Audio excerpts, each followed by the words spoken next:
আমি দীপান্বিতা ফ্রম বগুলা। এখন আমি ঘুরতে এসেছি, অ্যাকচুয়ালি হানিমুনে এসেছি ভিয়েতনামে। তো ভিয়েতনাম থেকে ভিডিওটা বানাচ্ছি, যে জন্য বানাচ্ছি সেটা বলি। গত 11ই ডিসেম্বর আমার বিয়ে ছিল, আর 13ই ডিসেম্বর ছিল আমার রিসেপশন। তো আমি আমার মেকআপ আর্টিস্ট হিসাবে পূজা কীর্তনিয়াকে বুক করেছিলাম। যারা আমাকে কাছ থেকে চেনে জানে তারা জানে আমি একদমই নো মেকআপ পারসন। মানে আমি জিন্স টপে থাকতেই সব থেকে বেশি কমফোর্টেবল, কোনো সাজগোজ করতে আমি কমফোর্টেবল নই।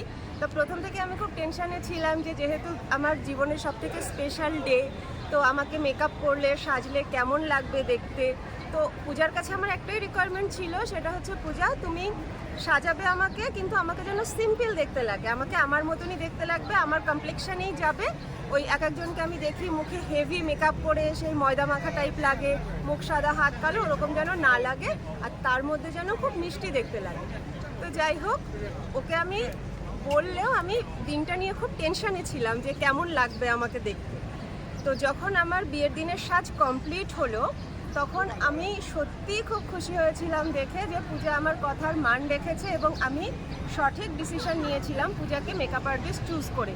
ও আমাকে খুব সুন্দর সাজিয়েছিল, খুব দারুণ সাজিয়েছিল, আমার খুব পছন্দ হয়েছিল, আমার হাজব্যান্ডের পছন্দ হয়েছে, আমার এন্টায়ার পুরো ফ্যামিলি এবং যারা এসেছিল বিয়ের দিন তাদের প্রত্যেকের খুব খুব পছন্দ হয়েছিল। একটা মিষ্টি সাজও আমাকে সাজিয়ে দিয়েছিল।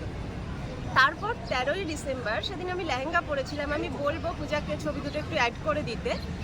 ওই দিনও ও কমপ্লিটলি একটা ডিফারেন্ট লুক দিয়েছিল আমাকে, তার মধ্যে খুব সুন্দর লাগছিল সেই দিনও। মানে হাজব্যান্ড তো আমার কাছে সব থেকে বেশি স্পেশাল, তার ফিডব্যাক আমি পেয়েছিলাম যে দারুণ লাগছে। বাকি সবাই যারা এসেছিল, মা বাবা বা আরও আত্মীয় স্বজন রিলেটিভস যারা ছিল, সবাই আমাকে বলেছে হ্যাঁ খুব মিষ্টি লাগছে, আমার নিজেরও সাজ খুব পছন্দ হয়েছিল।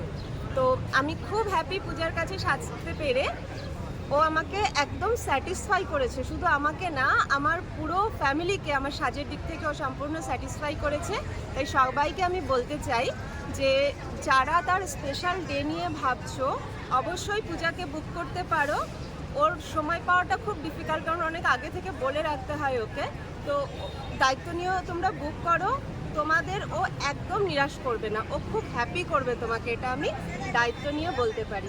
লাভ you Puja, thank you and thank you again for my special day.